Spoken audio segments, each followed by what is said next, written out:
Hello दोस्तों, हिंदी मेरा proper से आपका स्वागत है।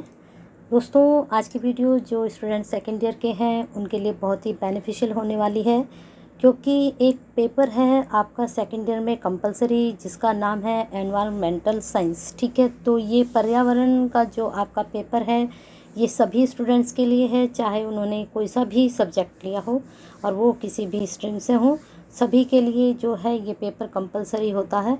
और इसका कोई सिलेबस भी नहीं है आपकी वेबसाइट पर श्रीदेव सुमन पर। तो अगर आप इसकी तैयारी कर रहे हैं तो आपके लिए हम प्रीवियस का पेपर लेकर आए हैं, क्योंकि 18 का ये पेपर है और जो है 19 में जो बैच आया था, 19 और 20 के जो बैच थे वो प्रमोट हुए थे, तो इस वजह से वहाँ पर पेपर नहीं हुआ था। 18 से पहले का अगर मिलता है पेपर तो वो भी मैं आपको प्रोवाइड कराऊंगी। फ़िलहाल आपके लिए मैं 18 का पेपर लेकर आई हूँ, ये प्रीवियस पेपर। चलिए चेक करते हैं ये एनवायरमेंटल साइंस का पेपर किस तरह से आपके क्वेश्चंस एग्ज़ाम में बने थे। और इस बार आपका जो पेपर आएगा वह 100 नंबर का आएगा। ये 18 नंबर का है लेकिन ये 100 का आएगा और आपका टाइमिंग रहेगा 2.5 घंटे। ठीक है, तो इस चीज़ को आप ज़रूर ध्यान रखिए और पेपर की अपनी तैयारी शुरू कर दीजिए। चलिए, इन क्वेश्चन से थोड़ा आपको यह आइडिया लग जाएगा कि किस तरह के क्वेश्चंस आपके एग्ज़ाम में बनेंगे। अब यहाँ पर जो इन्होंने पैटर्न दिया है कि आ में से 4 प्रश्नों के उत्तर दीजिए और आप फिर खंड बा में से किन्हीं 4 प्रश्नों के उत्तर दीजिए। ये विस्तृत यानी कि लॉन्ग क्वेश्चन थे आपके, और ये यहाँ पर शॉर्ट क्वेश्चन थे। फिर उसके बाद उन्होंने कहा कि दोनों खंडों के सभी प्रश्नों के उत्तर दी गई आप पुस्तिका में ही देने हैं। ठीक है, तो चलिए देख लेते हैं यहाँ पर। अब यहाँ पर जो शॉर्ट क्वेश्चन आपके बने थे वह बने थे 5 नंबर के। अब मैंने आपको बताया है कि इस बार जो आपका पैटर्न रहेगा वह 2.5 घंटे का रहेगा और जो आपके क्वेश्चंस आएंगे वह 100 के नंबर के आएंगे। इस बार 80 नंबर के नहीं, क्योंकि पहले 20 नंबर के आपके असाइनमेंट होते थे। मैं हर जो आपके प्रीवियस क्वेश्चन पेपर अपलोड कर रही हूँ, सब पेपर पे आपको बता रही हूँ कि पहले 80 नंबर का होता था, इस बार आपका 100 नंबर का होगा। तो इसमें जो शॉर्ट क्वेश्चन बना था, पर्यावरण शब्द को परिभाषित कीजिए। मैं आपको साथ साथ ये भी बताती चलूँगी जो शॉर्ट क्वेश्चन है वो लॉन्ग में कैसे कन्वर्ट होते हैं, जो लॉन्ग क्वेश्चन है वो शॉर्ट में कैसे कन्वर्ट होते हैं। तो आपका जो ये वाला क्वेश्चन है, पर्यावरण शब्द को परिभाषित कीजिए, तो ये जो परिभाषित है शब्द है ये आपका लॉन्ग में भी बन सकता है, शॉर्ट में भी बन सकता है और लॉन्ग में भी बन सकता है। अब यहाँ पर आते हैं, आपका क्वेश्चन यहाँ पर ये बन था, एक मिनट, यहाँ से देखेंगे इसको। हाँ, चलिए देखते हैं दूसरा क्वेश्चन। फिर है खाद्य श्रृंखला क्या है, इसको उचित उदाहरण से ही समझाना है, वेरी इंपॉर्टेंट। और जो फर्स्ट क्वेश्चन है वो भी बहुत इंपॉर्टेंट है, रिपीट हो सकता है। फिर है जैव विविधता शब्द को परिभाषित कीजिए, जैव विविधता के 3 क्या अंतर हैं। अब आप देख लीजिए, आपको जैव विविधता भी पढ़नी है, आपको पर्यावरण भी पढ़ना है, आपको खाद्य श्रृंखला भी पढ़नी है। फिर यहाँ से है प्रदूषण का क्वेश्चन, ध्वनि प्रदूषण क्या है, ध्वनि प्रदूषण के स्तर को मापने की इकाई के बारे में लिखिए। अब जैसे यहाँ इन्होंने ध्वनि प्रदूषण पूछ लिया है, तो आपसे वे वायु प्रदूषण भी पूछ सकते हैं, कोई सा भी प्रदूषण के बारे में आपसे पूछ सकते हैं, या फिर जल प्रदूषण पूछ सकते हैं। यही 3 प्रदूषण ज़्यादा मेन होते हैं और इन्हीं के बारे में ज़्यादा पूछा जाता है। अब यहाँ पर तो 18 में आपसे ध्वनि भी रिपीट हो सकता है, जल भी हो सकता है, तो आप तीनों प्रदूषण के बारे में पढ़ लीजिए। चलिए आगे इन्होंने पूछा था कि ध्वनि प्रदूषण के स्तर को मापने की इकाई, तो इनके जो जल है, वायु है, इनके मापने की इकाई होती है, तो उसके बारे में थोड़ा डीपली पढ़ लीजिए। चलिए आगे चलते हैं। अब है मॉन्ट्रियल प्रोटोकॉल के बारे में सूक्ष्म लिखिए। अब यहाँ ये काफ़ी जो है लेंथी टॉपिक भी बन सकता है, शॉर्ट भी बन सकता है, तो इसको अच्छे से पढ़ लीजिए। अगर आपका लॉन्ग में आता है प्रश्न तो आप लॉन्ग में दीजिए, अगर शॉर्ट में आता है तो शॉर्ट कर दीजिए उसको, लॉन्ग को। फिर है चिपको आंदोलन से आप क्या समझते हो, 2 मुख्य चिपको आंदोलनकारियों के बारे में लिखिए। अब ये क्वेश्चन जो है आपका लॉन्ग में बन सकता है, ठीक है। यहाँ पर शॉर्ट में बन रहा है, इन्होंने सिर्फ 2 के ही बारे में पूछा है। अगर ये क्वेश्चन इस तरह से बना सकते हैं, किसके बारे में आप क्या समझते हैं और चिपको आंदोलन को विस्तृत रूप में समझाइए, ऐसे भी क्वेश्चन ये आपका पुटअप हो सकता है।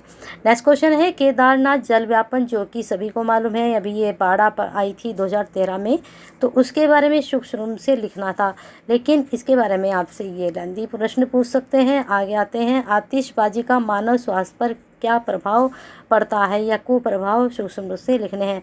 आतिशबाजी आप समझते होंगे, जैसे दिवाली पर ये हम आतिशबाजी वगैरह करते हैं, शादी में भी करते हैं, तो उसके क्या कुप्रभाव हमारे स्वास्थ्य पर पड़ते हैं उसके बारे में यहाँ पर बताना था। अब आते हैं आपके 9 क्वेश्चन पर, यानी कि लॉन्ग क्वेश्चन जो हैं आपके। लॉन्ग क्वेश्चन में पहला क्वेश्चन बना था पारिस्थितिकीय तंत्र क्या है। सरोवर एक पारिस्थितिकीय तंत्र की संरचना को उचित चित्र द्वारा व्याख्या करनी थी। बहुत अच्छा प्रश्न है, बन सकता है एग्जाम में, और ये यहाँ पर इतना आपसे शॉर्ट भी ये पूछ सकते हैं। यहाँ पर इन्होंने इसको लेंदी कर दिया है और ये लॉन्ग क्वेश्चन थे आपके। ठीक है, चलिए अब 10वें क्वेश्चन पर चलते हैं। इसके 10वें पर हम आ चुके हैं, ये रहा।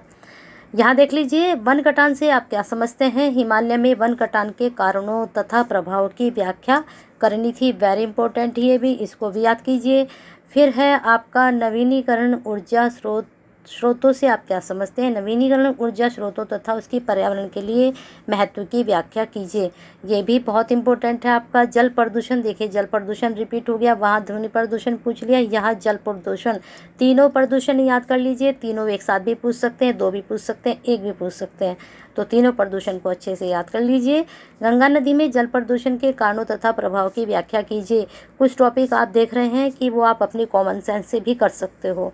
अब जैसे गंगा नदी का जल प्रदूषण है, इसका क्या प्रभाव है, आतिशबाजी का क्या प्रभाव है, तो इस तरह के क्वेश्चंस आप खुद से भी बिना पढ़े भी पुटअप कर सकते हो। अब आते हैं जलवायु परिवर्तन से आप क्या समझते हैं। जलवायु परिवर्तन के कारण है तथा इसके हिमालय पर क्या कुप्रभाव कि आपको बताना है, क्या कुप्रभाव पड़ रहे हैं, इसकी व्याख्या आपको करनी है। ये प्रश्न भी अच्छा है और इस प्रश्न में भी आप खुद से कर सकते हैं। वैसे पर्यावरण के प्रश्न ऐसे होते हैं कि अगर आपके पास सिलेबस नहीं है, आपके पास नोट्स नहीं हैं, तब भी आपको इतनी नॉलेज है आज के टाइम के स्टूडेंट्स को कि वो अपने आप से भी पुटअप इनको आंसर को कर सकते हैं। नेक्स्ट क्वेश्चन है वन्य जीव संरक्षण अधिनियम 1972 के बारे में संक्षिप्त विवरण आपको लिखना था। तो ये प्रश्न भी इम्पोर्टेंट है, लेकिन ये टॉपिक आपको पढ़ना पड़ेगा, तभी आप इसको कर पाएंगे टाइम। नेक्स्ट क्वेश्चन था दिल्ली में CNG वाहनों के अध्ययन के आधार पर पर्यावरणीय संप्रेषण तथा जन जागरण पर एक निबंध लिखना था। ये भी प्रश्न अच्छा है, लेकिन ज़रूरी नहीं ये पूछा जाए। कुछ क्वेश्चंस ऐसे होते हैं वो रिपीट होते हैं, जो मैं आपको बताती चल रही हूँ कि जो ये रिपीट हो सकते हैं। अपने नगर में समन्वित ठोस अपशिष्ट प्रबंधन पर एक निबंध लिखना है। तो यहाँ पर इंग्लिश में भी आपके दिए गए हैं, आप इंग्लिश में भी पढ़ सकते हैं। जो सॉलिड वेस्ट आपका होता है वह उसका प्रबंधन कैसे किया जाता है आपके नगर में। ठीक है, तो इस तरह के क्वेश्चंस जो हैं आप खुद से बना सकते हो, और लेकिन कुछ क्वेश्चंस आपको पढ़ने पड़ेंगे। जैसे ये वाला क्वेश्चन मैंने आपको बताया कि इस तरह के क्वेश्चंस आपको पढ़ने पड़ेंगे। तो कुछ पढ़ लीजिए, कुछ अपने कॉमन सेंस से जो नहीं आएगा उसको आप दे दीजिएगा। बाकी नोट्स अगर आपको चाहिए, जैसे कुछ टॉपिक है, जल प्रदूषण है, पर्यावरण है, और आपका जल प्रदूषण, वायु प्रदूषण, ये सब इनके बारे में, जलवायु परिवर्तन, इन सब के बारे में अब ये प्रोटोकॉल है। अब यहाँ पर सिर्फ ये वाला प्रोटोकॉल पूछा है, इसके अलावा भी बहुत सारे प्रोटोकॉल हैं, हो सकता है उनके बारे में आपसे पूछ लें। तो आपको तैयारी शुरू कर दीजिए, और अगर आपको नोट्स चाहिए तो कमेंट बॉक्स में ज़रूर बताएं। पर्यावरण के आपको प्रोवाइड करा दिए जाएंगे नोट्स। और हिंदी मिरर से अगर अभी तक नहीं जुड़े हैं, ऐसे ही बेनिफिशियल वीडियो के लिए आपको हिंदी मिरर का क्या करना होगा, सब्सक्राइब करना होगा, बेल आइकन हिट करना होगा, और आपको नोट्स के साथ साथ प्रीवियस के पेपर और आपकी तैयारी भी कराई जाती है।